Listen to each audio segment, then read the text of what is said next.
সবার কাছে স্বাস্থ্যসেবা পৌঁছে দিতে ই-হেলথ কার্ড চালুর নির্দেশ প্রধানমন্ত্রীর। পহেলা বৈশাখের মধ্যে 9 উপজেলায় শুরু হবে কৃষক কার্ডের পাইলট প্রকল্প। জুলাই সনদ বাস্তবায়ন ছাড়া ডেপুটি স্পিকার পদ নিতে নারাজ জামায়াত। সরকারি দলকে সংবিধান সংস্কার পরিষদের শপথ নেওয়ার আহ্বান। ফ্যাসিবাদের পুনরুত্থান ঠেকানোর তাগিদ। আমদানি শুল্ক ভ্যাট কমানোর পরও অস্থির এলপিজির বাজার। সিলিন্ডারে বাড়তি গুনতে হচ্ছে ১৫০০ টাকা পর্যন্ত। প্রতি স্তরেই উপেক্ষিত নির্ধারিত দাম, কারসাজি হয় রসিদে।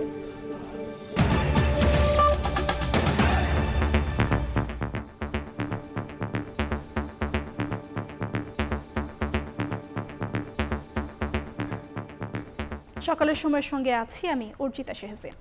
ইরানের রাজধানী তেহরানে রাতভর ব্যাপক হামলা চালিয়েছে ইসরায়েল। হামলায় আইআরজিসি কুদস ফোর্সের সদর দফতর ধ্বংসের দাবি করেছে আইডিএফ। ইরানের পাশাপাশি হামলা চালিয়েছে লেবাননেও। এদিকে ভারত মহাসাগরে ইরানি যুদ্ধজাহাজে মার্কিন হামলায় ৮৭ সেনা নিহত হয়েছেন। ইরানের পাল্টা হামলার মুখে ইরাক ছাড়ার পরামর্শ দেওয়া হয়েছে মার্কিন নাগরিকদের। ইরানের বিরুদ্ধে যুদ্ধ চালিয়ে যাবে বলে জানিয়েছেন প্রেসিডেন্ট ডোনাল্ড ট্রাম্প। ভারত মহাসাগরে আন্তর্জাতিক জলসীমায় সাবমেরিন থেকে হামলা চালিয়ে ইরানের একটি যুদ্ধজাহাজ ডুবিয়ে দেওয়ার বিষয়টি নিশ্চিত করেছেন যুক্তরাষ্ট্রের সমরমন্ত্রী পিট হেগসেট। ওই হামলায় বহু সেনা নিহত হয়েছেন। সেন্টকম দাবি করেছে যৌথ অভিযানে ইরানের ২০টিরও বেশি জাহাজে হামলা বা ডুবিয়ে দেওয়া হয়েছে। পাল্টা জবাব দিচ্ছে ইরানও। গেল একদিনে আরব উপসাগরে কয়েকটি জাহাজে হামলার খবর পাওয়া গেছে। হরমুজ, হুজাইরা, ওমান উপকূল ও দুবাইয়ের কাছে তেলবাহী ট্যাঙ্কার, কন্টেইনার জাহাজে এসব হামলা চালানো হয়। লেবাননে ইরানি দূতাবাসে হামলা হলে বিশ্বজুড়ে ইসরায়েলি দূতাবাসে পাল্টা আঘাত হানা হবে বলে সতর্ক করেছে তেহরান। ইরাকের বাগদাদে মার্কিন দূতাবাসের কাছে সাইরেন শোনা গেছে। মার্কিন নাগরিকদের দেশটি ছাড়তে বা নিরাপদ আশ্রয়ে যেতে নির্দেশ দিয়েছে ওয়াশিংটন। যুক্তরাজ্য বাহরাইন থেকে দূতাবাসের কিছু কর্মী সাময়িকভাবে প্রত্যাহার করেছে এবং অপ্রয়োজনীয় ভ্রমণে সতর্কতা জারি করেছে। ব্রিটিশ প্রতিরক্ষা মন্ত্রণালয় জানিয়েছে সাইপ্রাসের ঘাঁটি লক্ষ্য করে ছোড়া ড্রোন ইরান থেকে উৎক্ষেপণ হয়নি। এদিকে ইরান থেকে তুরস্কে ক্ষেপণাস্ত্র ছোড়া হয়েছিল বলে জানিয়েছে আঙ্কারা। তবে ক্ষেপণাস্ত্রটি ন্যাটোর প্রতিরক্ষা ব্যবস্থা ভূপাতিত করে বলে জানা গেছে। এমন ঘটনার পুনরাবৃত্তি বন্ধে কড়া সতর্কবার্তা দিয়েছেন তুরস্কের প্রেসিডেন্ট রিসেপ তাইপ এরদোয়ান। এরই মধ্যে তুরস্কে নিযুক্ত ইরানের রাষ্ট্রদূতকে তলব করে প্রতিবাদ জানিয়েছে আঙ্কারা। যুক্তরাষ্ট্র ও ইসরায়েল ইরানের বিরুদ্ধে যুদ্ধ চালিয়ে যাবে বলে জানিয়েছেন মার্কিন প্রেসিডেন্ট ডোনাল্ড ট্রাম্প। ওয়াশিংটন ডিসিতে একটি গোল টেবিল বৈঠকে তিনি দাবি করেন তেহরানের নেতৃত্ব এখন পুরোপুরিভাবে বিপর্যস্ত হয়ে পড়েছে। ইরানের বিরুদ্ধে অভিযানে মার্কিন সেনারা শক্তিশালী অবস্থানে আছে বলেও জানান ট্রাম্প। ইরানের ক্ষেপণাস্ত্র দ্রুত ধ্বংস হয়ে যাচ্ছে বলে দাবি করেন তিনি।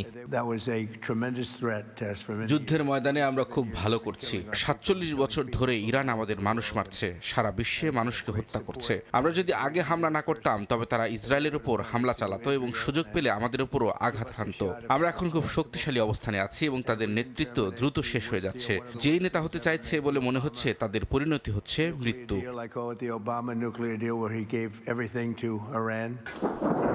এদিকে ইরানের পাশাপাশি লেবাননেও হামলা চালিয়েছে ইসরায়েল। বুধবার দেশটির দক্ষিণাঞ্চলে দফায় দফায় হামলা চালায় নেতানিয়াহু বাহিনী। এতে কয়েকজন হতাহতের খবর পাওয়া গেছে। জবাবে হিজবুল্লাহ ইসরায়েলে রকেট হামলা চালানোর দাবি করেছে।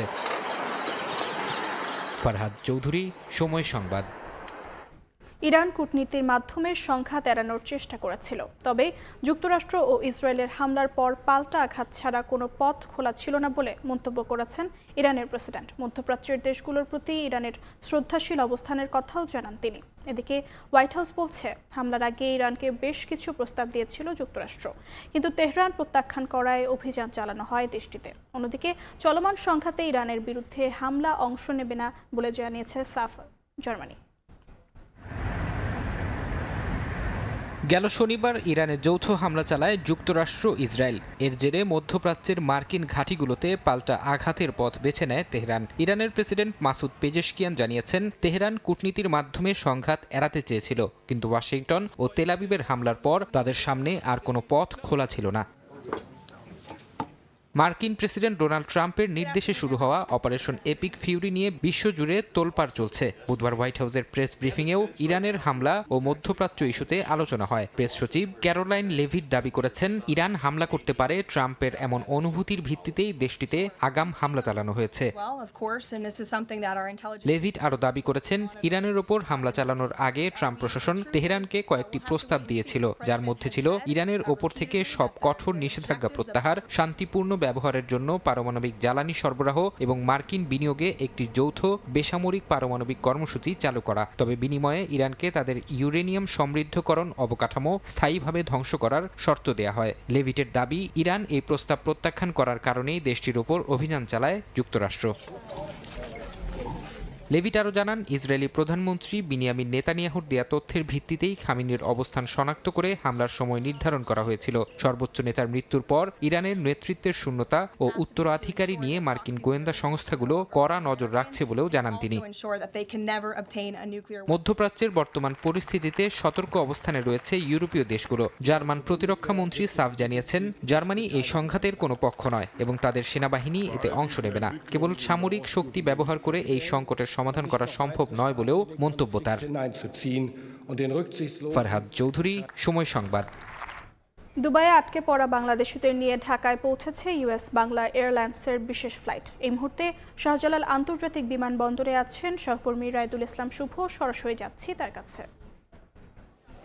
ইউএস বাংলা এয়ারলাইন্সের যে বিশেষ ফ্লাইটটিতে করে বাংলাদেশে যে যাত্রীরা এসেছেন দুবাই থেকে, সেই যাত্রীদের কিন্তু কিছুক্ষণের আগ থেকে কিন্তু বের হওয়া শুরু করেছে বিমানবন্দরের বাইরে। আমরা অনেক যাত্রীর সাথে কথা বলছিলাম, অনেকেই কিন্তু আসলে সেই গত 28শে ফেব্রুয়ারি থেকে যেই চলমান সংঘাত শুরু হয়েছিল, সেই সংঘাতের ভয়ঙ্কর কিছু বর্ণনা কিন্তু তারা দিচ্ছিলেন, যে সেইখানকার যে পরিস্থিতি, সেই পরিস্থিতিতে অনেকটাই কিন্তু কারো বাসা। আমরা দুইজন যাত্রী সাথে কথা বলছিলাম যে যারা সেখানে অবস্থান করছিলেন, অর্থাৎ সেখানে হোটেলে একটি জায়গায় উঠেছিলেন, সেই হোটেলের ঠিক পাশেই কিন্তু গতকালই একটি সেই ক্ষেপণাস্ত্রের হামলা করা হয় এবং সেখানে কিন্তু আসলে সেই ভয়ঙ্কর একটা মুহূর্তের অভিজ্ঞতার কথা আসলে তাদের মুখ থেকে শুনছিলাম। তবে সেইখানের অতিরিক্ত পরিমাণে যে হামলার বিষয়গুলো নিয়ে আমরা খবর পাচ্ছিলাম, উনি যেমনটা বলছেন যে আসলে তেমন একটা আতঙ্কিত হওয়া না কারণ নেই, কারণ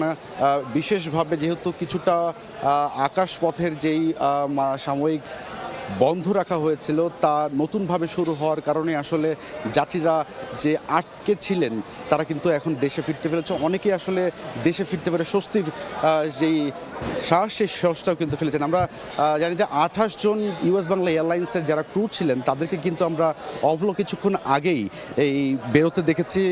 তারা মূলত এই ইউএস বাংলা এয়ারলাইন্সের বিএস যেই 342 নম্বর ফ্লাইটটি রয়েছে, সেই ফ্লাইটটিতে করে তারা ঠিক 7টা 7 মিনিটে অবতরণ করেন। আজকে আরও একটি ফ্লাইটের আমরা খবর জানতে পেয়েছি যে আরও একটি ফ্লাইট কিন্তু হচ্ছে যে ঢাকা থেকে আবুধাবি হয়ে কিন্তু আবারও ঢাকা ফিরে আসবে বলে আমরা ইউএস বাংলা কর্তৃপক্ষের কাছ থেকে যেমনটা জেনেছি।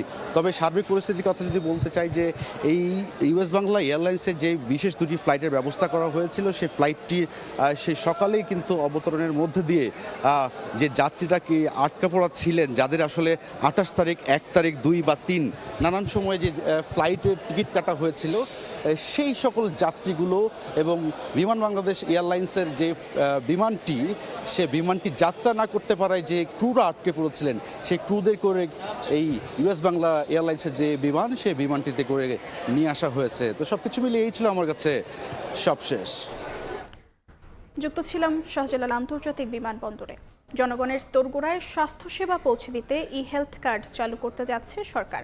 সুস্বাস্থ্যের বাংলাদেশ নিয়ে বৈঠকে এই নির্দেশনা দেন প্রধানমন্ত্রী তারেক রহমান। সরকার প্রধানের সভাপতিত্বে আলাদা বৈঠকে পহেলা বৈশাখের মধ্যে 9 উপজেলায় কৃষক কার্ডের পাইলট প্রকল্প চালুর সিদ্ধান্ত হয়েছে। নির্বাচনী প্রতিশ্রুতি বাস্তবায়নে প্রতিদিনই বিভিন্ন মন্ত্রণালয়ের মন্ত্রী, প্রতিমন্ত্রী ও কর্মকর্তাদের সঙ্গে বৈঠক করছেন প্রধানমন্ত্রী। বুধবার সচিবালয়ে কৃষক কার্ড সংক্রান্ত সবশেষ অগ্রগতি আলোচনায় সভাপতিত্ব করেন তারেক রহমান। বৈঠক শেষে কৃষিমন্ত্রী জানান, পহেলা বৈশাখের মধ্যে 9 উপজেলায় শুরু হবে কৃষক কার্ডের পাইলট প্রকল্প। 9টা উপজেলা, 9টা ইউনিয়নের 9টা ডিভিশন, ওইভাবে আর কি। কার্ডের মূল উদ্দেশ্য যেটা আছে সেটা হলো উৎপাদন, ভোক্তা, কৃষি জমি, কৃষির পণ্য, ভ্যারাইটি সব কিছু যেন আমরা নিয়মতান্ত্রিকভাবে কৃষক পেতে পারে এবং গভর্নমেন্টের কাছে যেন সমস্ত তথ্য সঠিকভাবে আসে। সুস্বাস্থ্যের বাংলাদেশ কর্মসূচি সংক্রান্ত সেলের অগ্রগতি নিয়েও বৈঠক করেন প্রধানমন্ত্রী। এ সময় জনগণের দোরগোড়ায় স্বাস্থ্যসেবা পৌঁছে দিতে হেলথ কার্ড চালুর নির্দেশ দিয়েছেন তারেক রহমান। এর আগে বৃক্ষরোপণ সংক্রান্ত সেলের পর্যালোচনা সভাও করেন সরকার প্রধান। পরে বন, পরিবেশ ও জলবায়ু পরিবর্তন বিষয়ক মন্ত্রী জানান, 1 বছরের মধ্যে 5 কোটি গাছ রোপণ হবে মে থেকে। মে মাস থেকে আমাদের এই বৃক্ষরোপণ শুরু। তো আমরা চাচ্ছি যে এবছরে আমরা যেন 5 কোটি পূরণ করতে পারি, সেটা নিয়ে আমরা বিস্তারিত আলোচনা করছি। এদিন 8 প্রতিমন্ত্রীর দপ্তর পুনর্বণ্টন করে প্রজ্ঞাপন জারি করেছে মন্ত্রিপরিষদ বিভাগ। প্রসূন আশিস, সময় সংবাদ, ঢাকা। জুলাই সনদ বাস্তবায়ন এবং সরকার দলের সংবিধান সংস্কার পরিষদের শপথ গ্রহণ ছাড়া ডেপুটি স্পিকার পদ নিতে নারাজ জামায়াত। তবে প্রধানমন্ত্রীর পক্ষ থেকে দলটিকে দেয়া ডেপুটি স্পিকারের প্রস্তাব এখনই ফিরিয়ে দিতে চায় না দলটি। জামায়াতের নেতারা বলছেন, সংসদীয় ক্ষমতার ভারসাম্য রক্ষা এবং ফ্যাসিবাদের পুনরুত্থান ঠেকাতে উদ্যোগী হতে হবে বিএনপিকে। বিস্তারিত শফিক মুন্সির প্রতিবেদনে। গত 28শে ফেব্রুয়ারি বাংলাদেশ জামায়াতে ইসলামী আয়োজিত ইফতার অনুষ্ঠানে যোগ দেন প্রধানমন্ত্রী এবং বিএনপি চেয়ারম্যান তারেক রহমান। ইফতার পরবর্তী এক চা চক্রে সংসদের ডেপুটি স্পিকার পদের জন্য জামায়াত আমিরের কাছে নাম প্রস্তাব করার আহ্বান জানান তিনি। জামায়াতের কাছে ডেপুটি স্পিকারের নাম চাওয়ার বিষয়টি আনুষ্ঠানিকভাবে জানা যায় স্বরাষ্ট্রমন্ত্রী সালাউদ্দিন আহমেদের কাছ থেকে। সোমবার সচিবালয়ে স্বরাষ্ট্রমন্ত্রী জানান, জুলাই সনদের প্রতি সম্মান রেখে এ উদ্যোগ নিয়েছে সরকার। তাদেরকে অফার করেছি তারা যেন ডেপুটি স্পিকার তারা ঠিক করেন। সরকারের এমন প্রস্তাব নিয়ে আলোচনা চলছে দলটির ভেতরে বাইরে। শুধুই ডেপুটি স্পিকারের পদ নিলে জুলাই সনদ বাস্তবায়ন হুমকির মুখে পড়বে কিনা তা নিয়েও চলছে বিশ্লেষণ। যদিও দলটির নেতাদের দাবি, জুলাই সনদ বাস্তবায়ন এবং সংবিধান সংস্কার পরিষদের শপথ গ্রহণের বিষয়ে বিএনপির অবস্থান পরিষ্কার হওয়ার পরই ডেপুটি স্পিকার পদের প্রস্তাব নিয়ে ভাববেন তারা। আসলে ওনাদের অবস্থানটাকে ওনাদেরকে স্পষ্ট করা লাগবে, বা এটা আমরা স্পষ্ট হওয়ার জন্য আমরা অপেক্ষা করবো বা বোঝার চেষ্টা করবো। ডেপুটি স্পিকারের যে আলোচনাটা এসেছে এটা তো সংস্কার প্রস্তাবের একটা অংশ, খণ্ডিত অংশ, কিন্তু আমরা মনে করি যে পুরো প্যাকেজটা নিয়ে আলোচনা হওয়া দরকার। তবে ডেপুটি স্পিকার পদের প্রস্তাব এখনই ফিরিয়ে দিতে চায় না জামায়াত। দলটির সংসদ সদস্যদের নিয়ে গঠিত সংসদীয় দলের বৈঠকে এ বিষয়ে বিস্তারিত আলোচনা হবে বলেও জানান দলটির নেতারা। 10 বা 11 তারিখ বসবেন, বিরোধী দলীয় বসে একটা আলোচনা হবে, আর সংসদ অধিবেশনের ফাঁকে হয়তো একসময় বসবেন। সেখানে এই বিষয়ে আমরা পুঙ্খানুপুঙ্খ আলোচনা করি কোনটা গ্রহণ করাটা সুবিধাজনক হয়, কারণ আমরা তো দায়িত্বশীল বিরোধী দল হিসেবে ভূমিকা রাখবো। ডেপুটি স্পিকার সহ সমসাময়িক নানা বিষয় নিয়ে বৃহস্পতিবার কেন্দ্রীয় কার্যালয়ে সংবাদ সম্মেলনের ডাক দিয়েছে বিরোধী দল বাংলাদেশ জামায়াত ইসলামী। শফিক মুন্সি, সময় সংবাদ, ঢাকা। দুর্নীতির অভিযোগের মুখে বাবা মা স্ত্রী সহ নিজের ব্যাংক হিসাব তুলে ধরলেন এনসিপি মুখপাত্র ও সাবেক উপদেষ্টা আসিফ মাহমুদ সজীব ভুঁইয়া। দলীয় কার্যালয়ে সংবাদ সম্মেলনে তিনি দাবি করেন, রহস্য সৃষ্টির জন্য ওই ব্যাংক হিসাব তলব করা হয়েছে। অতীতে যারা মনক্ষুণ্ণ হয়েছে এবং দেশে থাকা আওয়ামী লীগের কর্মী সমর্থকরা অভিযোগ তুলছে বলেও মন্তব্য করেন তিনি। সোমবার দেশের সব ব্যাংক ও আর্থিক প্রতিষ্ঠানে আসিফ মাহমুদ সজীব ভুঁইয়ার ব্যাংক হিসাবের তথ্য তলব করে বাংলাদেশ ফাইন্যান্সিয়াল ইন্টেলিজেন্স ইউনিট। এরপর থেকেই দেশজুড়ে গুঞ্জন শুরু হয় অন্তর্বর্তী সরকারের সময়ে 3 মন্ত্রণালয়ের দায়িত্বে থাকা এই উপদেষ্টাকে নিয়ে। বুধবার রাতে রাজধানীর বাংলা মোটরে এনসিপির কেন্দ্রীয় কার্যালয়ে জরুরি সংবাদ সম্মেলন ডাকেন দলটির মুখপাত্র ও সাবেক উপদেষ্টা আসিফ মাহমুদ। সাংবাদিকদের সামনে তুলে ধরেন বাবা মা স্ত্রী সহ নিজের ব্যাংক হিসাব। বলেন, জনগণের কাছে নিজের অবস্থান পরিষ্কার করলেন তিনি। সেভিংস অ্যাকাউন্ট, এটাতে 9,930 টাকা আছে, আর আরেকটা হচ্ছে আমার স্যালারি অ্যাকাউন্ট, যেটা আমার গভর্নমেন্টে থাকা অবস্থায় স্যালারি সহ। এই অ্যাকাউন্টে এখন আছে 9,78,626 টাকা। আসন্ন সিটি কর্পোরেশন নির্বাচনে আসিফ মাহমুদের অংশগ্রহণের গুঞ্জন উঠতেই দুদকে তার বিরুদ্ধে এমন অভিযোগকে একটি শ্রেণীর ষড়যন্ত্র বলে মন্তব্য করেন তিনি। বলেন, রহস্য সৃষ্টির জন্যই ব্যাংক হিসাব তলব করা হয়েছে। যারা বিগত সময়ে সরকারের দায়িত্বে থাকার কারণে বিভিন্ন দায়িত্ব পালনকালে নানাভাবে মনক্ষুণ্ণ হয়েছেন, তারা এই চেষ্টাগুলো করছেন এবং একটা গোষ্ঠী যারা আওয়ামী লীগ আমাদের গণঅভ্যুত্থানের কারণে দেশ থেকে পালিয়ে যেতে বাধ্য হয়েছে, তারা তো প্রতিনিয়ত লেগেই আছেন। এর আগে 10 ফেব্রুয়ারি উপদেষ্টাদের সম্পদের বিবরণী প্রকাশ করে অন্তর্বর্তী সরকার। এতে আসিফ মাহমুদ সজীব ভুঁইয়ার 15,34,000 টাকার সম্পদ উল্লেখ করা হয়। আসিফ মোহাম্মদ সিয়াম, সময় সংবাদ, ঢাকা। কমানো হয়েছে আমদানি শুল্ক এমনকি ভ্যাটও, কিন্তু তাতেও শৃঙ্খলা ফেরেনি এলপি গ্যাসের বাজারে। এখনও সিলিন্ডার ভেদে গ্রাহককে গুনতে হচ্ছে নির্ধারিত দামের চেয়ে 600 থেকে 1,500 টাকা পর্যন্ত। বাজারজাতকরণের প্রতিটি ধাপে বাড়তি দাম নেওয়া হলেও রসিদ জালিয়াতির আশ্রয় নেওয়া হচ্ছে। মিজানুর রহমান মিন্টু ও প্রিন্স সারিফিনের ছবিতে ফারুক ভুঁইয়া রবিনের রিপোর্ট। কথা হচ্ছিল রাজধানীর উত্তরার একটি খাবার হোটেলের কর্মীদের সঙ্গে। জানালেন মাসে বড় আকারের এলপি গ্যাস সিলিন্ডার লাগে 20 থেকে 25টি, আর প্রতিটিতে গুনতে হচ্ছে নির্ধারিত দামের তুলনায় 1,500 টাকা বাড়তি। ফলে মাসে গচ্চা 30,000 টাকার বেশি। মাসে 25টা সিলিন্ডার লাগে, প্রতি সিলিন্ডারে 1,500 টাকা মতন বাড়তি দিতে হয়। প্রতি মাসে 30 থেকে 40,000 টাকা মতন বাড়তি খরচ হয়ে যায়। বাজারে নৈরাজ্যের মধ্যে এলপিজি আমদানি শুল্ক ও ভ্যাট কমানো হলেও বাস্তব চিত্র এখনো ভিন্ন। 12 কেজি সিলিন্ডারের বেঁধে দেওয়া দাম 1,341 টাকা, অথচ জায়গা ভেদে গ্রাহকের কাছ থেকে আদায় করা হচ্ছে 1,700 থেকে 2,000 টাকা পর্যন্ত। 1,850 টাকা নিচ্ছে আমার কাছ থেকে। এভাবে যদি হয় তাহলে আমাদের সাধারণ মানুষ তো চলাটা খুবই মুশকিল হয়ে যাবে। আমরা কিভাবে চলবো পরিবার নিয়ে? 12 কেজি বোতল উনি আমাকে বললো যে 2,000 টাকা দাম। 2,000 টাকা দিয়ে 12 কেজি সিলিন্ডার নিয়ে গেছি, কিন্তু সরকার যে নির্ধারিত করে দিয়েছে এই নির্ধারিত মতো তারা বিক্রি করে না। ওনারা কেউ কথা মানতেছে না, ওনার মন মতো ওনারা ব্যবসা করে যাচ্ছে। একটা সিলিন্ডারে আপনার 600 টাকা করে বেশি লাগতেছে। এখন নির্ভয়ে কি করবো, আমার চুলে জ্বালাইতে হলে গ্যাস লাগবে, আর বেশি হলে আনতে। আমরা গরিব মানুষ, আপনারা যদি না দেন, সরকারে যদি না দেয়, আমরা কেমনে চলবো? আমরা ভাত কিনে খাবো না এত দামের গ্যাস কিনে খাবো? উৎপাদক, ডিলার, খুচরা বিক্রেতা হয়ে গ্রাহক পর্যন্ত একটি সিলিন্ডার হাত বদল হচ্ছে অন্তত 4 দফা। প্রতিটি স্তরেই উপেক্ষিত নির্ধারিত দাম, আর এই কারসাজি সম্পন্ন হচ্ছে রসিদ জালিয়াতির মাধ্যমে।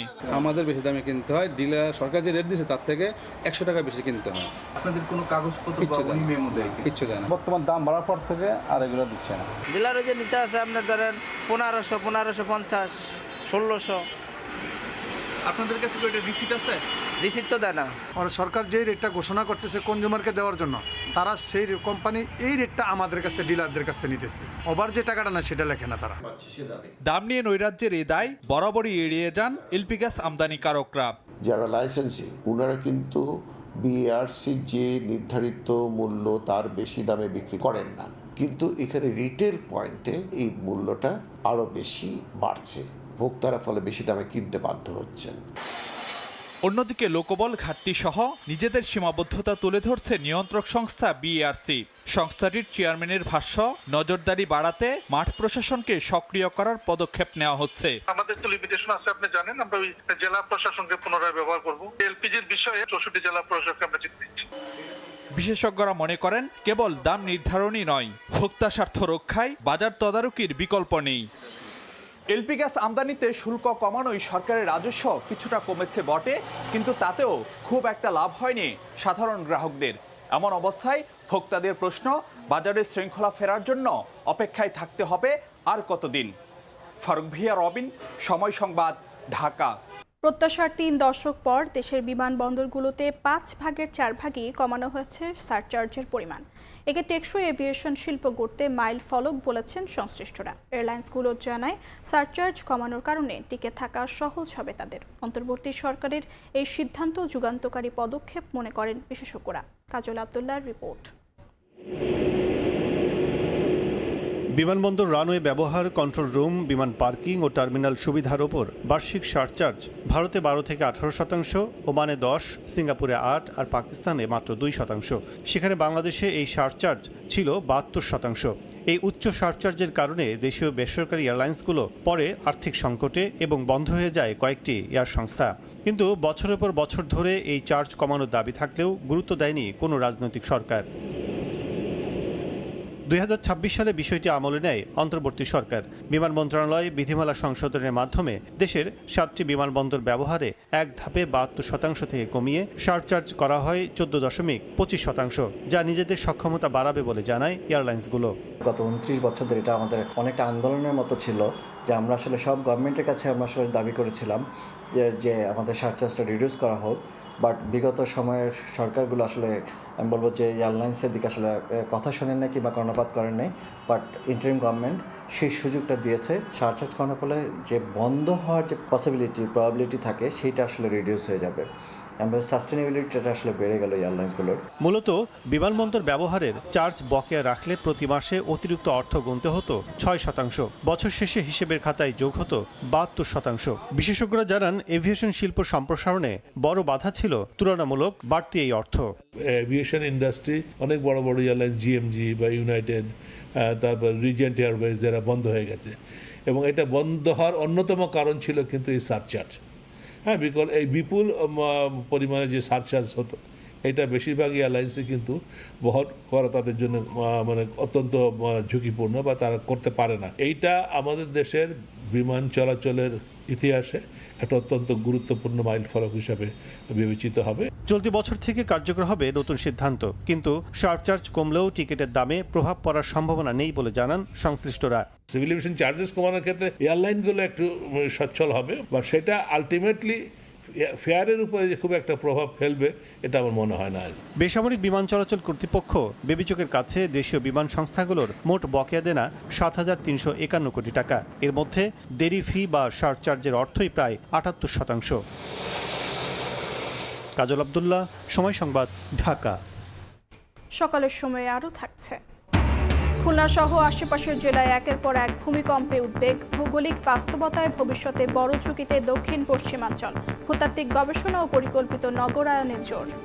আধুনিক ও বিশ্বমানের নগরী গড়তে চট্টগ্রাম সিটি কর্পোরেশনে 5,000 কোটি টাকার কাজ চলমান। মেয়র বলছেন, প্রকল্পগুলো শেষ হলে পাল্টে যাবে বন্দর নগরীর চিত্র। বাস্তবায়িত হবে ক্লিন ও গ্রিন সিটি নির্মাণের স্বপ্ন। তবে যথাযথ বাণিজ্যিক রাজস্ব ও বন্দরের হোল্ডিং ট্যাক্স না পাওয়ায় ব্যাহত হচ্ছে উন্নয়ন কর্মকাণ্ড। আশরাফুল আলম মামুনের ক্যামেরায় শফিকুল আলমের প্রতিবেদন।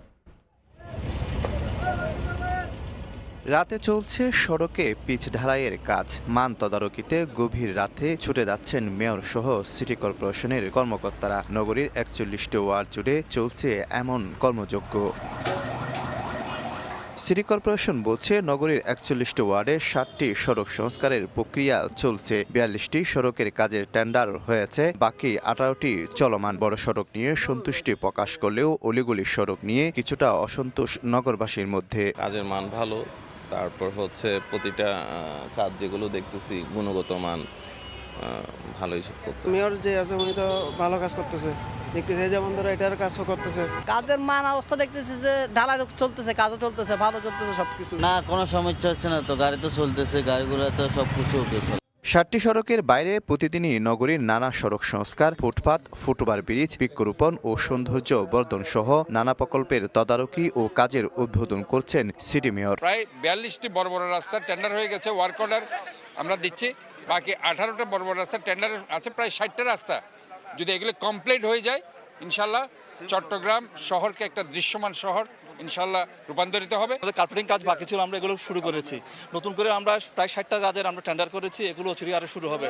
এগুলো পরিপূর্ণ সবগুলো কাজ যদি শেষ হয়ে যায় ইনশাল্লাহ চট্টগ্রাম শহরে একটা পরিবর্তন আসবে। বন্দরনগরীর প্রতিটি ওয়ার্ডে 80 থেকে 100 কোটি করে মোট 5,000 কোটি টাকার কাজ চলমান। শফিকুল আলম, সময় সংবাদ, চট্টগ্রাম। নওগাঁর হাটে বেড়েছে পর্যাপ্ত আলুর সরবরাহ। বিক্রি হচ্ছে প্রতি কেজি 5 থেকে 6 টাকা। চাষিরা বলছেন, উৎপাদন খরচে উঠছে না আলু বিক্রি করে। বিস্তারিত জানাতে নওগাঁর ভান্ডারপুর হাটে আছেন সহকর্মী এমআর রকি। সরাসরি যাচ্ছি তার কাছে। হাটে এই মুহূর্তে পর্যাপ্ত আলুর সরবরাহ। আমার পেছনে লক্ষ্য করছেন চাষিরা আলু ভোর সকালে এনে এই হাটে কিন্তু তুলেছিলেন এবং তারা বিক্রি করে এই হাটে এই মুহূর্তে আলুর যে সরবরাহ, তাতে বাড়তি সরবরাহের কারণে দরের জায়গাটা সপ্তাহ ব্যবধান আরেক দফা এখানে আমরা কম লক্ষ্য করছিলাম। এবং প্রতি কেজি আলু এখানে পাইকারি কেনা বেচা যারা পাইকার তারা কিনেছেন 5 থেকে 6 টাকা, যেটি হচ্ছে লাল সাদা পাপড়ি আলু। অন্যদিকে লাল পাপড়ি আলু কিনেছেন 11 থেকে 12 টাকা কেজি পাইকারি। অর্থাৎ এই দরে আলু যারা বিক্রি করেছেন চাষিরা কিন্তু খুবই হতাশ প্রকাশ করছেন, খুবই তারা তাদের দিক থেকে ক্ষোভ প্রকাশ করছেন। তাদের উৎপাদন খরচ তোলা নিয়ে এক ধরনের শঙ্কা তৈরি হয়েছে এবং আলুর একদিকে এবার উৎপাদন খরচ বেড়েছে, সেই তুলনায় হাটে বিক্রি করতে এসে কাঙ্ক্ষিত দর না পাওয়ার অভিযোগই চাষিদের দিক থেকে করা হচ্ছে। এবং এই নওগাঁর বদলগাছির ভান্ডারপুর হাট, এই হাটে ভোর সকাল থেকে আজকে পর্যাপ্ত আলুর এই সরবরাহ। স্থানীয় যারা ব্যাপারী তারাই মূলত তাদের মতো করে একটা দর বেঁধে দিয়ে এই আলুগুলো কেনা বেচার কারণে কাঙ্ক্ষিত দর কিন্তু চাষিরা বঞ্চিত হচ্ছেন এমন অভিযোগ আমরা জানতে পারছিলাম। এবং এই হাটে আমরা দেখছিলাম বেশ কয়েক ধরনের আলু রয়েছে, বিশেষ করে সাদা পাপড়ি, সাদা পাপড়ি 250 থেকে 300 টাকা সর্বোচ্চ প্রতি মন বিক্রি হয়েছে। অন্যদিকে লাল পাপড়ি যেটি আপনার স্থানীয়ভাবে কার্ডিনাল বলা হয়, এই আলুটি সর্বোচ্চ 450 থেকে 480 টাকা মন, অর্থাৎ 11 থেকে 12 টাকা কেজি এটি সর্বোচ্চ দরে বিক্রি হয়েছে। এবার আলুর উৎপাদনের যে বাজার ব্যবস্থা দেখছিলাম তাতে গত সপ্তাহের ব্যবধানে এখানে দাম আরেকটা কমেছে। চাষিরা বলছেন এবার খরচ যেমন বেড়েছে সেই তুলনায় হাটগুলোতে কিন্তু দফায় দফায় দর পতন হচ্ছে এবং এই দর পতনের কারণে তারা হাটে আলু তোলার পর তাদের যে খরচ হয়েছে সেই খরচটি কিন্তু তুলতে পারছে না। স্থানীয় কৃষি বিভাগ বলছে এবছর প্রায় 22,000 হেক্টর জমিতে আলু তারা কৃষকরা উৎপাদন করেছিলেন এবং আলুর উৎপাদন লক্ষ্যমাত্রা ধরা হয়েছিল প্রায় 6 লাখ মেট্রিক টন। অনুকূল আবহাওয়ার কারণে আলুর ফলন ভালো হয়েছে, কিন্তু স্থানীয় যারা ব্যাপারী তারা তাদের মতো করে এই বাজারটি নিয়ন্ত্রণ করছে, তারা তাদের মতো করে বাজারে দর বেঁধে দেওয়ার কারণে পুরো বাজার ব্যবস্থাটা কিন্তু এক ধরনের সিন্ডিকেটের আওতায় চলে যাওয়ার অভিযোগই চাষিদের দিক থেকে করা হচ্ছে। এবং আলুর এই বাজার ব্যবস্থার কারণে চাষিরা হতাশ প্রকাশ করে বলছেন এরকম দর অব্যাহত থাকলে আগামীতে তাদের কিন্তু উৎপাদনের বড় ধরনের আগ্রহ হারাবেন এবং সেই আগ্রহ জায়গা থেকে কিন্তু হঠাৎ করে আলুর আরেক দফা সংকট তৈরি হওয়ার শঙ্কা তারা তাদের দিক থেকে কিন্তু জানাচ্ছিলেন। সব মিলে কৃষকের কিন্তু ভয়াবহ একটা আর্তনাদের বাণী হাটগুলোতে আমরা লক্ষ্য করছিলাম। এই ছিল সার্বিক নওগাঁর এই আলুর হাটের খবর আমার কাছে। যুক্ত ছিলাম নওগাঁয়। কম ঝুঁকির অঞ্চল হিসেবে পরিচিত দেশের দক্ষিণ পশ্চিমাঞ্চলে বেড়ে গেছে ভূমিকম্প। খুলনা সহ আশেপাশের জেলাগুলোতে একের পর এক ভূমিকম্পে তৈরি হয়েছে নতুন উদ্বেগ। বিশেষজ্ঞরা বলছেন ভৌগোলিক বাস্তবতা আর অপরিকল্পিত নগরায়নের চাপে ভবিষ্যতে বড় ঝুঁকিতে পড়তে পারে এই অঞ্চল। নিয়ামুল হোসেন কোচির ছবিতে আব্দুল্লাহ আল মামুন রুবেলের প্রতিবেদন। হঠাৎই কেঁপে ওঠে নগর। কয়েক সেকেন্ড ব্যাপী ঝাঁকুনিতে আতঙ্ক ছড়িয়ে পড়ে। গত 27 ফেব্রুয়ারি দুপুর 2টার কিছু আগে 5.4 মাত্রার ভূমিকম্পে কেঁপে ওঠে দেশ, যার উৎপত্তি স্থল ছিল সাতক্ষীরার আশাশুনি। এক সময় যাকে বলা হতো ভূমিকম্পের কম ঝুঁকির অঞ্চল, সেই দক্ষিণ পশ্চিমাঞ্চলেই এখন বাড়ছে কম্পন। খুলনা সহ আশেপাশের জেলাগুলোতে একের পর এক ভূমিকম্পে বাড়ছে উদ্বেগ। তথ্য বলছে সবশেষ 1 মাসেই সাতক্ষীরায় হয়েছে 2টি ভূমিকম্পের উৎপত্তি। এছাড়া স্বল্পমাত্রার আরও 2টি ভূমিকম্পের উৎস ছিল যশোরের মনিরামপুর ও ঝিনাইদহের কালীগঞ্জে। কিন্তু প্রশ্ন উঠছে হঠাৎই কেন এই অঞ্চলে বাড়ছে ভূমিকম্পের প্রবণতা। বিশেষজ্ঞরা মনে করছেন দেশের পূর্ব ও পশ্চিম প্রান্তের 2 প্লেটের বিপরীতমুখী চাপে রয়েছে এই অঞ্চল, এতে বাড়ছে ভূমিকম্পের প্রবণতা। পাশাপাশি নতুন ফাটল সৃষ্টি বা পুরনো ফাটল পুনরায় সক্রিয় হওয়ার আশঙ্কাও রয়েছে। ডাউকি ফল্ট কিংবা ইন্ডিয়ান ফল্ট যেটা আছে এইগুলা থেকে আমরা খুব বেশি দূরে নয়। এই ফল্টের কারণে এবং নতুন কোনো যদি ফল্ট দেখা যায় বা ফাটল দেখা যায় সেই সমস্ত কারণে আমাদের এই সব এলাকায় ভূমিকম্প হতে পারে। ঝুঁকির আরেক দিক নগরায়ন। সুউচ্চ ভবনে ঢাকা পড়েছে খুলনা। গবেষণায় দেখা গেছে গত 26 বছরে শহরের জলাভূমি কমেছে 17%, সবুজায়ন কমেছে 11% আর বসতি বেড়েছে প্রায় 28%। নগর পরিকল্পনাবিদরা বলছেন সমন্বয়হীনতা ও নজরদারির অভাবে মানহীন ভবন নির্মাণ বাড়ছে। বিস্তৃত ভূতাত্ত্বিক গবেষণা, কঠোর নির্মাণ বিধিমালা ও পরিকল্পিত নগরায়ন ছাড়া ভবিষ্যতের ঝুঁকি এড়ানো কঠিন হবে। 1% বাড়ি দেখাতে পারি না যেই বাড়িগুলো সেটব্যাক রুল ফলো করে নির্মাণ করা হয়েছে। এইভাবে যদি আমরা আসলে একটা সিটিকে গ্রিন না রাখি, একটা সিটিতে যদি আমরা তার বসবাসযোগ্যতা হারিয়ে যায়, তাহলে অবশ্যই যে কোনো দুর্যোগে তার যে ঝুঁকি সেই ঝুঁকি বাড়বে। খুলনা উন্নয়ন কর্তৃপক্ষ বলছে নানা সীমাবদ্ধতার মধ্যেও বিল্ডিং কোড মেনেই অনুমোদন দেয়া হচ্ছে। এক্ষেত্রে নগরবাসীকেও সচেতন হওয়ার আহ্বান তাদের। সঠিকভাবে উন্মুক্ত স্থানগুলো বহাল রাখেন। যদি কখনো ভূমিকম্পর মাধ্যমে একটা বড় হ্যাজার্ডও তৈরি হয়, সেক্ষেত্রে রাষ্ট্রের যে সুযোগ সুবিধাগুলো আসলে বহাল আছে সেই সুবিধাগুলো নিয়ে তাদেরকে ইভাকুয়েট করা বলেন, তারপরে হচ্ছে যে কোনোভাবেই হোক না কেন ওই যে দুর্যোগটা সামাল দেওয়ার যে ব্যাপারটা আছে, সরকারের কিন্তু সেই যে রিসোর্স আছে তাতে আসলে তাদের পক্ষে সম্ভব। আবহাওয়া অফিসের তথ্য বলছে ফেব্রুয়ারি মাসে অনুভূত হওয়া স্বল্প ও ভারী মাত্রার 9টি ভূমিকম্পের মধ্যে 4টির উৎপত্তি স্থল খুলনা অঞ্চলে। আব্দুল্লাহ আল মামুন রুবেল, সময় সংবাদ, খুলনা। নির্মাণের 1 বছর পার হলেও স্বাস্থ্য অধিদপ্তর ও গণপূর্ত অধিদপ্তরের সমন্বয়হীনতায় চালু হয়নি খুলনা বিভাগীয় শিশু হাসপাতাল। নষ্ট হচ্ছে অবকাঠামো, অপচয় হচ্ছে সরকারি অর্থ, ব্যাহত হচ্ছে শিশুদের চিকিৎসা সেবা। আব্দুল হালিমের ক্যামেরায় তানজিম আহমেদের রিপোর্ট। খুলনা মেডিকেল কলেজ হাসপাতালের শিশু ওয়ার্ডের চিত্র এটি। শয্যা না থাকায় মেঝেতেই চলছে শিশুদের চিকিৎসা। 48 শয্যার বিপরীতে প্রতিদিন শতাধিক রোগী ভর্তি থাকে এখানে। একই চিত্র খুলনা শিশু হাসপাতালেরও। 275 শয্যার এই হাসপাতালে সংকুলন না হয় প্রতিদিনই ফিরে যেতে হচ্ছে দূর দূরান্ত থেকে আসা রোগীদের। ভর্তি হতে হচ্ছে চড়া ব্যয়ের বেসরকারি ক্লিনিকগুলোতে। গরমের আগেই এমন অবস্থা হলে সামনের দিনগুলো ভয়াবহ হবে বলছেন চিকিৎসকরা। এটা কেবল আমাদের সিজন শুরু, গরমের সিজনটা শুরু হয়েছে, কেবল রাইজ করতেছে রোগী। এখন আউটডোরে আমাদের 600-700 রোগী হচ্ছে। আলটিমেটলি দেখা যাবে যে 2-1 মাস পরে আমাদের আউটডোরে 800-1000 রোগী হবে। ভর্তি রোগীর চাপটা আরও বেশি বেড়ে যাবে। অথচ দুটি হাসপাতাল থেকেই মাত্র 5 কিলোমিটারের ব্যবধানে নির্মাণ কাজ শেষ হলেও 1 বছরের বেশি সময় ধরে দাপ্তরিক জটিলতায় পড়ে আছে 200 শয্যা বিশিষ্ট খুলনা বিভাগীয় শিশু হাসপাতাল। সোনাডাঙ্গা বাইপাস সড়কে ময়ূরী আবাসিক সংলগ্ন 5 তলা পুরো ভবন জুড়ে এখন পুরো ধুলোর আস্তরণ। মরিচা ধরেছে যন্ত্রাংশে, বিভিন্ন স্থানে ফাটলও ধরেছে ইতিমধ্যে। নিরাপত্তা ব্যবস্থাও নাজুক, এতে বিভিন্ন সময় চুরির ঘটনাও ঘটছে এখানে। দীর্ঘদিনেও চালু না হয় ক্ষুব্ধ নগরবাসী হস্তক্ষেপ দাবি করেন সরকারের। আর স্বাস্থ্য অধিদপ্তর বলছে নিরাপত্তা নিশ্চিতের পাশাপাশি আসবাবপত্র ও জনবলেরও প্রয়োজন কার্যক্রম শুরুর জন্য। অনেক জায়গায় কাজ শেষ হয়ে যাওয়ার পরে অনেক ত্রুটি বের হয়েছে, অনেক জায়গায় ফাটল ধরেছে, অনেক কিছু এখানে নেই। মেলা দিন পরে রয়েছে, কোনো চাই এই হবে হবে হবে উনি হচ্ছে না। বিভিন্ন মন্ত্রণালয়ের গাফিলতির কারণে উদ্বোধন করতেছে না। বাউন্ডারি ওয়ালের বিষয়ে তারা উদ্যোগ নিয়েছেন। এটা কমপ্লিট হলে এবং সিভিল সার্জন মহোদয়ের এই রিকোয়ারমেন্টসগুলো ফিল আপ হলে আশা করি এটা দ্রুতই হস্তান্তর হবে। এদিকে গণপূর্ত অধিদপ্তর বলছে প্রকল্প অনুযায়ী প্রথম পর্যায়ের কাজ শেষ করে স্বাস্থ্য অধিদপ্তরকে ভবন বুঝে নিতে 3 দফা চিঠি দেওয়া হয়েছে। পরবর্তী প্রকল্পের আওতায় সমাধান হবে বাকি সমস্যা। বাস্তব প্রকল্পটি অনুমোদন না হয় সেটা নির্মাণ করা যায়নি, বাউন্ডারি ওয়াল এবং গেট, এবং পরবর্তীতে নতুন প্রকল্পের মাধ্যমে এটা বাস্তবায়ন করা হবে। বিভাগের 10টি জেলার শিশুদের জন্য নির্মিত হাসপাতালটির ভূমি অধিগ্রহণ ও নির্মাণ কাজে ব্যয় হয়েছে 114 কোটি টাকা। শিশুদের স্বাস্থ্যসেবা নিশ্চিত করতে হাসপাতালটি চালু যেমন জরুরি, ঠিক তেমন জরুরি ভয়ঙ্কর হয়ে ওঠা 2.16 কিলোমিটার এই সোনাডাঙ্গা বাইপাস সড়ক নির্মাণও। অন্যথায় হাসপাতালে আসতে আসতে রোগীর পাশাপাশি অসুস্থ হয়ে পড়তে পারেন স্বজনরাও। তানজিম আহমেদ, সময় সংবাদ, খুলনা। নির্মাণের 1.5 যুগ পার হলেও চালু হয়নি ঝিনাইদহ ওরাল স্যালাইন ফ্যাক্টরি। অযত্ন অবহেলায় নষ্ট হচ্ছে অবকাঠামো, যন্ত্রাংশ সহ আসবাবপত্র।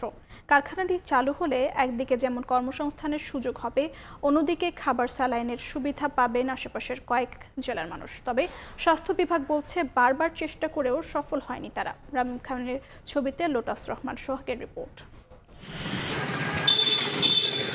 ঝিনাইদহ জেলা শহরের মদনমোহন পাড়ায় 2 তলা বিশিষ্ট এই ভবনটি নির্মাণের কাজ শুরু হয় 2005 সালের 22 আগস্ট, শেষ হয় 2008 সালের 21 আগস্ট। এই অঞ্চলের মানুষের পানি শূন্যতা পূরণ কিংবা ডায়রিয়া রোগে প্রয়োজন ওরাল স্যালাইন তৈরির জন্য বিএনপির আমলে স্যালাইন কারখানাটি নির্মাণ করা হয়। তখন থেকেই অযত্ন অবহেলায় পড়ে আছে স্যালাইন ফ্যাক্টরিটি। ভবনের চারপাশে ঝোপঝাড়, বিভিন্ন কক্ষে তৈরি হয়েছে ময়লা আবর্জনার স্তূপ, ভেঙে পড়েছে দরজা জানালা, ফাটল দেখা দিয়েছে ভবনের দেয়ালে। দ্রুত কারখানাটি চালু করার দাবি স্থানীয়দের। অনেকদিন ধরে বিল্ডিংটা পড়ে আছে, ধুলাবালি লেগে আছে, কাঁচ ভেঙে যাচ্ছে, আপনার জং লেগে আছে। অনেক সময় ডায়রিয়ার প্রকট দেখা যায়, এই জন্য এই সময় স্যালাইনের অনেক প্রয়োজন হয়, অনেক স্বল্পতা দেখা যায়। এর জন্য এটা যদি থাকে আমাদের এলাকাবাসীর অনেক উপকার হয়। স্বাস্থ্য উন্নয়নে সাধারণ মানুষের যে চাহিদা স্যালাইনের, সেই চাহিদা পূরণে সহায়ক হবে বলে আমি আশা করি। স্যালাইন ফ্যাক্টরিটা চালু হোক এবং ঝিনাইদহের উন্নয়ন হোক। স্বাস্থ্য বিভাগ বলছে বারবার চেষ্টা করেও এখন পর্যন্ত চালু করা সম্ভব হয়নি। নতুন করে আবারও চালুর উদ্যোগ নেওয়ার আশ্বাস সিভিল সার্জনের। হয় তাই আমাদের ঝিনাইদহবাসী থেকে শুরু করে আশপাশ মাগুরা বা কুষ্টিয়া বা চুয়াডাঙ্গা, মেহেরপুর যারা আছে আশপাশে যারা, এরা যাতে সহজে স্যালাইনটা কালেকশন করতে পারে। আমাদের স্যালাইনটা ফ্যাক্টরিটা অবিলম্বে চালু করার চেষ্টা করবো আমরা ইনশাআল্লাহ। স্বাস্থ্য বিভাগের দেওয়া তথ্য মতে 98,34,198 টাকা ব্যয়ে ভবনটি নির্মাণ করে স্বাস্থ্য প্রকৌশল দফতর। লোটাস রহমান সোহাগ, সময় সংবাদ, ঝিনাইদহ। দফায় দফায় বৈঠকের পরও রাশিয়া ইউক্রেন যুদ্ধ বন্ধের বিষয়ে কোনো অগ্রগতি নেই। বিভিন্ন অঞ্চলে দুই পক্ষের পাল্টাপাল্টি হামলা চলছে, এতে বাড়ছে হতাহতের সংখ্যা। বুধবার ইউক্রেন জুড়ে রুশ ক্ষেপণাস্ত্র ও ড্রোন হামলায় ব্যাপক ক্ষয়ক্ষতির খবর পাওয়া গেছে। বিভিন্ন ফ্রন্টে দুই দেশের সেনাদের মধ্যে সম্মুখ লড়াইও অব্যাহত আছে। এমন পরিস্থিতিতে ইউরোপে গ্যাস সরবরাহ বন্ধ করে দেওয়ার কথা ভাবছেন বলে জানিয়েছেন প্রেসিডেন্ট ভ্লাদিমির পুতিন। আকাশপথের হামলার পাশাপাশি স্থলভাগেও দুই দেশের সেনাবাহিনীর মধ্যে চলছে রক্তক্ষয়ী লড়াই। ইউক্রেনীয় সশস্ত্র বাহিনীর জেনারেল স্টাফের তথ্য মতে বুধবার বিকেল পর্যন্ত রুশ বাহিনীর সাথে তাদের অন্তত 48টি সরাসরি সম্মুখ যুদ্ধ হয়েছে। বিশেষ করে লিমান এবং কুপিয়ানস্ক সেক্টরে রুশ সেনাদের অভিযানের চেষ্টা সফলভাবে প্রতিহতের দাবি করেছে ইউক্রেন। সীমান্তের বিভিন্ন অঞ্চলে রাশিয়ার ক্রমাগত বোমা ও বিমান হামলার বিপরীতে প্রতিরোধ গড়ে তোলার দাবি করেছে কিয়েভ।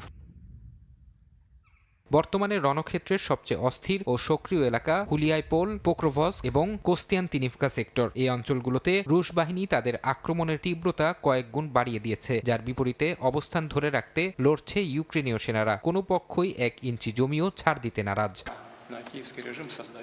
রণক্ষেত্রের এই ডামাডোলের মধ্যেই নতুন এক অর্থনৈতিক যুদ্ধের হুমকি দিয়েছেন রুশ প্রেসিডেন্ট ভ্লাদিমির পুতিন। তিনি জানিয়েছেন, ইউরোপীয় ইউনিয়ন রুশ জ্বালানির ওপর নিষেধাজ্ঞা দেওয়ার পথে হাঁটায় রাশিয়া নিজেই এখন থেকে ইউরোপে গ্যাস সরবরাহ বন্ধ করে দেওয়ার কথা ভাবছে। পুতিনের মতে, ইউরোপের পরিবর্তে এশিয়ার নতুন বাজারগুলোতে জ্বালানি রপ্তানি করা রাশিয়ার জন্য অনেক বেশি লাভজনক হবে। ফারহাদ চৌধুরী, সময় সংবাদ। এবার ক্রিকেট প্রসঙ্গ। সঠিক প্রক্রিয়ায় হয়নি ক্রিকেট বোর্ডের নির্বাচন। বর্তমান বোর্ডের ভাগ্যে কি আছে তা সময় বলে দেবে, এমন মন্তব্য করেছেন বিসিবির সাবেক পরিচালক খালেদ মাহমুদ সুজন। তিনি আরও বলেন, বিশ্বকাপ ও ঘরোয়া লীগ সহ নানা ইস্যুতে চরম ব্যর্থতার পরিচয় দিয়েছে বিসিবি। বুলবুলের বোর্ডে উপযুক্ত লোকের ঘাটতি রয়েছে। ভবিষ্যৎ বোর্ড প্রেসিডেন্ট হিসেবে যেই দায়িত্ব নিক, তার কাছ থেকে আরও সাহসী ভূমিকা আশা করেন সাবেক এই কর্মকর্তা। ক্রিকেট আঙ্গনে বহুল আলোচিত এক প্রশ্ন, এই বোর্ড কি টিকবে? ত্রয়োদশ জাতীয় সংসদ নির্বাচনের পর নানা গুঞ্জন শোনা যাচ্ছে। সে গুঞ্জন আরও উস্কে দিলেন বিসিবির সাবেক এই পরিচালক। ইলেকশনে যথেষ্ট ম্যানিপুলেশন হয়েছে, যথেষ্ট সরকারি হস্তক্ষেপ ছিল, সবই ছিল। যেহেতু একটা কেস অলরেডি কোর্টে আছে, তো সেই কেসটা আবার কি পুনরুজ্জীবিত হবে কিনা বা সেটা ডিসিশন কি হবে, সেটার উপর অনেক কিছু ডিপেন্ড করছে এই বোর্ডের ভাগ্য। এটা তো সময় বলে দিবে আসলে কি হবে না হবে। খালেদ মাহমুদের মতে, আমিনুল ইসলাম বুলবুলের বোর্ড সঠিক প্রক্রিয়ার মধ্য দিয়ে গঠিত হয়নি, আবার দায়িত্ব নিয়ে একাধিক গুরুত্বপূর্ণ ইস্যুতে ব্যর্থতার পরিচয় দিয়েছে। বিশ্বকাপটা খেলতে পারিনি, সেটা আমার জন্য একটা সত্যি কথা বলতে গেলে খুবই কষ্টের একটা ব্যাপার। আমরা ঠিকমতো টেবিলে খেলতে পারিনি, আসলে লেগগুলো ঠিকমতো হচ্ছে না, সেটা সবচেয়ে বড় কারণ। আপনি যতই পিসিএল করেন, অদম্য টুর্নামেন্ট করেন, এগুলোতে আপনি একটা লিমিটেড প্লেয়ারকে খেলাতে পারতেছেন, কিন্তু প্রিমিয়ার লিগে 12টা টিমে প্রায় আপনার যদি আপনি 20টা করে প্লেয়ার ধরেন বা আপনি 15টা করে প্লেয়ার ধরলেও 180টা প্লেয়ার, তারা তো এতগুলো ছেলে তো খেলতে পারছে না। মানে আমি খুব সারপ্রাইজ হয়েছি একটা ব্যাপারেই, যে বোর্ডে এতগুলা ফরমার ন্যাশনাল প্লেয়ার্স, ক্যাপ্টেন্স, যখন টাইমকের ব্যাপারে একটা খারাপ কথা বলা হলো তখন তারা কেউ রিয়্যাক্ট করলো না। বুলভাই মানে একটা ভালো দল নিয়ে খেলছে না আসলে। তো ওই দলের মধ্যে যদি টিম স্পিরিট না থাকে বা এক দল যদি একটা লক্ষ্য না থাকে, তাহলে ওই দলে কিন্তু কাজ করাটা খুবই কঠিন। যে যার মতন কথা বলছে, যার জন্য খুশি বক্তৃতা দিতে পারছে। সাম্প্রতিক নানা বিতর্কে অনেকেই মনে করেন বিসিবিতে প্রয়োজন নতুন নেতৃত্ব। যে নামগুলো রয়েছে আলোচনায়, তাদের ব্যক্তিত্ব, অভিজ্ঞতা আর ক্রিকেট ভিশন কেমন, সেগুলো নিয়ে নিজের পর্যবেক্ষণও জানান সাবেক এই বিসিবি কর্মকর্তা। ফারুক ভাই যথেষ্ট এক্সপিরিয়েন্স, নো ডাউট। তাইও ভেরি এক্সাইটিং। আমার ওর সাথে বেশ কিছুদিন কথা হয়েছে বেশ কিছু ব্যাপারে। বিপিএল নিয়ে ওর থিঙ্কিং আছে, বাংলাদেশের ক্রিকেট স্ট্রাকচার ডেভেলপমেন্টে ওর যথেষ্ট ভালো চিন্তা কিছু আছে। লয় ভাই বিসিবির প্রেসিডেন্ট ছিলেন, উনিও যথেষ্ট বিজ্ঞ ক্রিকেট, বাংলাদেশ ক্রিকেট বোর্ড সম্বন্ধে। প্রেসিডেন্ট যাতে তার নিজের গার্ডস নিয়ে কাজ করেন, আবার ওই বোর্ড ডিরেক্টরের মধ্যে যেটা পঞ্চপাণ্ডব এরকম না হয়ে যায়। ভবিষ্যতে আবারও দেশের ক্রিকেটের নিয়ন্ত্রক সংস্থার সঙ্গে কাজ করার আগ্রহ প্রকাশ করেন সুজন। পাওয়ার থাকবে যারা কাজ করবে বেশি। কারণ মাকসুদ আলম খান, সময় সংবাদ, ঢাকা। এ পর্যায়ে শীর্ষ সংবাদগুলো জানিয়ে দিচ্ছি আরেকবার। সবার কাছে স্বাস্থ্যসেবা পৌঁছে দিতে ই-হেলথ কার্ড চালুর নির্দেশ প্রধানমন্ত্রীর। পহেলা বৈশাখের মধ্যে 9 উপজেলায় শুরু হবে কৃষক কার্ডের পাইলট প্রকল্প। এবং জুলাই সনদ বাস্তবায়ন ছাড়া ডেপুটি স্পিকার পদ নিতে নারাজ জামায়াত। সরকারি দলকে সংবিধান সংস্কার পরিষদের শপথ নেওয়ার আহ্বান। ফ্যাসিবাদের পুনরুত্থান ঠেকানোর তাগিদ।